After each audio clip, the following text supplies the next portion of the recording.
Hello everyone, ఈ వీడియోలో నేను ఒక స్మాల్ టిప్ మనల్ని మనం ఎలా హ్యాకర్స్ నుంచి సేవ్ చేసుకోవచ్చు, హ్యాక్ అవ్వకుండా చూసుకోవచ్చు అని దాని గురించి ఎక్స్ప్లెయిన్ చేయాలనుకుంటున్నాను.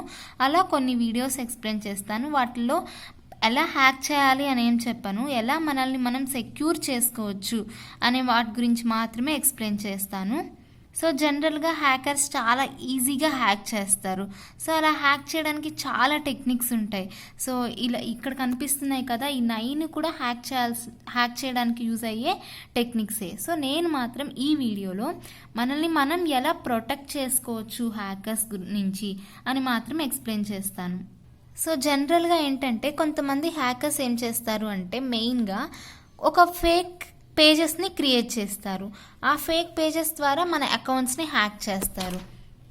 ఏంటి ఫేక్ పేజెస్ అని చాలామందికి డౌట్ రావచ్చు. ఫేక్ పేజెస్ అంటే ఏం లేదు, మనం జనరల్గా క్రోమ్ ఓపెన్ చేసి gmail.com అని టైప్ చేస్తే మనకి మెయిల్ వస్తుంది కదా. సో అప్పుడు మనల్ని ఇక్కడ యూజర్ నేమ్ పాస్వర్డ్ అడుగుతుంది. మనం యూజర్ నేమ్ పాస్వర్డ్ టైప్ చేసేస్తాం. కానీ ఒకవేళ మనం ఫేక్ పేజ్లో అలా యూజర్ నేమ్ పాస్వర్డ్ కనుక టైప్ చేస్తే మన అకౌంట్ హ్యాక్ అయిపోయినట్టే. సో ఎలా మనం ఫేక్ పేజా లేదా నార్మల్ పేజా అని ఎలా ఐడెంటిఫై చేయొచ్చు అనే దాని గురించి ఈ వీడియోలో ఎక్స్ప్లెయిన్ చేస్తాను. సో మనం ఫేక్ పేజ్ కనుక ఈజీగా ఐడెంటిఫై చేస్తే మనం హ్యాకర్స్ నుంచి మనల్ని మన అకౌంట్స్ మన పాస్వర్డ్స్ని ఈజీగా సేవ్ చేసుకోవచ్చు. సో మనం ఏదన్నా ఒక పేజ్ ఓపెన్ చేసినప్పుడు మనకి ఇలా వస్తుంది కదా. సో మెయిన్గా ఈ 3 ఐడెంటిఫై చేస్తే అది రియల్ పేజ్ అని, ఈ 3 లేకపోతే అది ఫేక్ పేజ్ అని. సో ఎక్స్ప్లెయిన్ చేస్తాను. సో మామూలుగా మనం జీమెయిల్ కానీ అలా ఓపెన్ చేసినప్పుడు మనకి ఇక్కడ HTTPS అని ఒక ఆప్షన్ ఉంటుంది. సో ఇలా HTTPS అని ఉండాలి కంపల్సరీ. HTTPS అని లేకపోతే అది ఫేక్ పేజ్. అండ్ ఒకవేళ మనం గూగుల్ ఓపెన్ చేస్తే ఇలా google.com అని ఉంటుంది, లేదా మనం ఇంకేదన్నా ఓపెన్ చేస్తే ఆ పర్టికులర్ వెబ్సైట్ నేమ్ ఉంటుంది. అలా లేకపోయినా అది ఫేక్ పేజే. అండ్ ఇక్కడ మనకి లాక్ సింబల్ కనిపిస్తుంది కదా, ఈ లాక్ సింబల్ ఉంటే అది రియల్ పేజ్, లాక్ సింబల్ లేకపోతే అది ఫేక్ పేజ్. సో మెయిన్గా HTTPS అని ఉండాలి అండ్ లాక్ సింబల్ ఉండాలి అండ్ మనం ఏదైతే వెబ్ పేజ్ ఓపెన్ చేస్తున్నామో దాని నేమ్ కూడా ఉండాలి.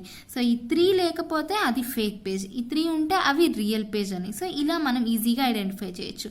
సో జస్ట్ ఈ లాక్ సింబల్ ఒక్కటి ఐడెంటిఫై చేసినా మనం అది ఫేక్ పేజా లేదా రియల్ పేజా ఐడెంటిఫై చేయొచ్చు. ఫర్ ఎగ్జాంపుల్ ఇక్కడ ఈ పిక్చర్లో చూస్తే ఇక్కడ క్లోజ్గా అబ్జర్వ్ చేస్తే లాక్ సింబల్ ఉంది, HTTPS అని ఉంది అండ్ google.com అని కూడా ఉంది. సో ఇది రియల్ పేజ్. సో మనం ఇక్కడ సైన్ ఇన్ ఆప్షన్లో మన యూజర్ నేమ్ మన పాస్వర్డ్ టైప్ చేసి సైన్ ఇన్ అవ్వచ్చు. సో ఇది రియల్ పేజ్ కాబట్టి మన అకౌంట్ అనేది హ్యాక్ అవ్వదు. సో ఫేక్ పేజ్ ఎలా ఉంటుంది అంటే ఒక శాంపుల్ ఎగ్జాంపుల్ చూపిస్తాను. ఇక్కడ చూస్తే ఇక్కడ లాక్ సింబల్ ఉందా, లేదు. ఇక్కడ అబ్జర్వ్ చేస్తే లాక్ సింబల్ ఉంది కదా. సో ఇక్కడ లాక్ సింబల్ లేదు, రౌండ్గా ఉంది సింబల్. సో ఇది ఫేక్ పేజ్. అండ్ ఇక్కడ HTTPS అని లేదు, సో ఇది ఫేక్ పేజ్. అండ్ ఇక్కడ ఎక్కడ google.com అని కూడా లేదు, కానీ మనం గూగుల్ ఓపెన్ చేసాం, సో అది కూడా లేదు. సో ఇది ఫేక్ పేజ్. సో మనం ఇలా ఫేక్ పేజెస్ని ఐడెంటిఫై చేయొచ్చు. రియల్ పేజెస్కి HTTPS లాక్ సింబల్ అలా మనం ఏదైతే పేజ్ ఓపెన్ చేస్తున్నామో దాని నేమ్ ఉంటుంది. ఫేక్ పేజెస్కి అలా ఏమి ఉండదు, ఇలా రౌండ్ సింబల్ అనేది ఉంటుంది ఫేక్ పేజెస్లో. సో లాక్ సింబల్ ఉండదు. సో ఇలా మనం ఐడెంటిఫై చేసుకోవచ్చు.